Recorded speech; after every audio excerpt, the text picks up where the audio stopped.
Chers candidats franchisés, bonjour et bienvenue dans cette vidéo dans laquelle je vous propose de discuter, de répondre en fait à une question que m'a posée une fois un candidat franchisé en regardant une autre vidéo du site où ma recommandation portait sur l'organisation des étapes dans le processus de candidat à la franchise. Ma recommandation, c'était de faire attention à la fidélité des documents qui vous sont remis tout au long du processus de recherche de votre franchise par rapport aux informations que vous avez obtenues au départ lorsque vous avez demandé un peu plus d'informations au franchiseur. Alors, si vous avez regardé également la formation sur les limites du DIP, vous vous êtes rendu compte que les informations que pourront vous fournir un franchiseur ne sont pas suffisamment pertinentes pour que vous, en tant que candidat franchisé, vous puissiez prendre votre décision. Et dans le document, on traite vraiment de long en large des raisons pour lesquelles souvent les informations qui sont légalement demandées ne vous permettront pas souvent de prendre réellement une décision pertinente. À partir de ce moment, donc, si vous avez regardé d'autres vidéos, vous savez maintenant qu'il est important de demander les comptes d'exploitation du franchiseur et éventuellement des franchisés qui sont déjà en place. Maintenant, il y a un candidat franchisé qui m'a demandé une fois, oui, mais attendez, entre ce qu'il m'a donné au début et ses comptes d'exploitation, il y avait une grosse différence. Mais il m'a dit que c'était normal parce que il y a des éléments qui étaient dans le compte d'exploitation mais qui ne devaient pas y être. Et sa question, c'était qu'est-ce que j'en pense. Alors, je répète un petit peu si je suis allé trop vite. C'était entre les documents de départ et les documents légaux, l'alias fiscal, il y avait de grosses différences en termes de postes, etc. Et sa question, c'était oui, mais est-ce que le franchiseur semblait dire que c'est normal parce que certains postes étaient dans un compte d'exploitation alors qu'ils ne devaient pas y être. Et la question, c'était est-ce que c'est normal? Ma réponse est oui, et donc je ne suis pas là pour vous dire, pour vous donner toutes les raisons pour lesquelles il ne faut pas faire de la franchise. Je suis moi-même consultant en franchise, donc si j'y suis, c'est parce que je pense que c'est un système fiable et comme je dis souvent que je pourrais recommander à mon frère entre guillemets.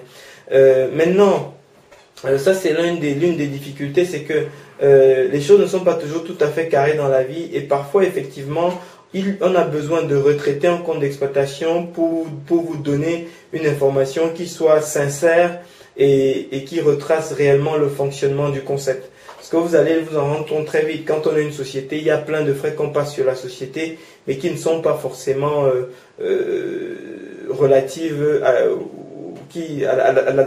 au business model, à l'activité elle-même.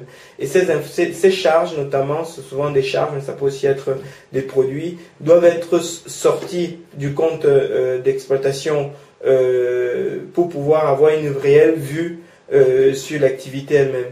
Et ce travail, c'est un travail lourd, c'est un travail qui demande souvent un certain niveau de détail, un certain niveau d'approfondissement.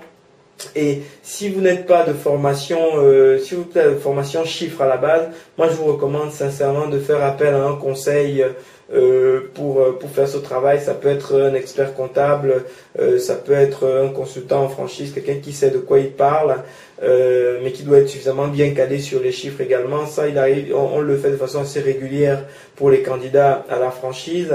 Mais en tout état de cause, c'est un travail qu'il faut que vous puissiez vous-même vérifier et pour pouvoir prendre une décision sereine par rapport à votre projet. Alors vous-même, pas vous personnellement, mais je veux dire, le franchiseur va vous le proposer. Il faut que vous ou votre conseil puisse vérifier que les informations qui sont proposées sont fiables et sont sincères au vu du business model de l'activité.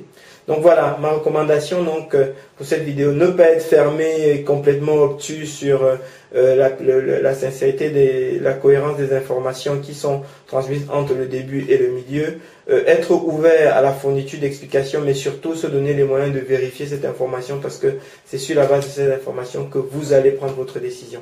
Donc ce serait dommage pour vous de prendre des décisions sur la base d'informations erronées. Voilà, on arrive donc au terme de cette vidéo. J'espère que maintenant que vous avez connaissance de cette information, vous êtes beaucoup plus outillé pour juger et avoir ou en tout cas adopter une certaine telle ou telle attitude en fonction des informations que vous transmet éventuellement le franchiseur. Donc j'espère que ça vous permettra de mieux affiner la décision que vous devrez prendre pour choisir votre franchiseur et in fine à maximiser vos chances de succès pour votre projet. Je suis Ahmed Laminsi, mon métier c'est consultant en franchise. Nous sommes à votre disposition, quelles que soient les questions que vous avez, n'hésitez pas à nous les passer par mail et je vous souhaite très bon succès pour votre projet. Merci.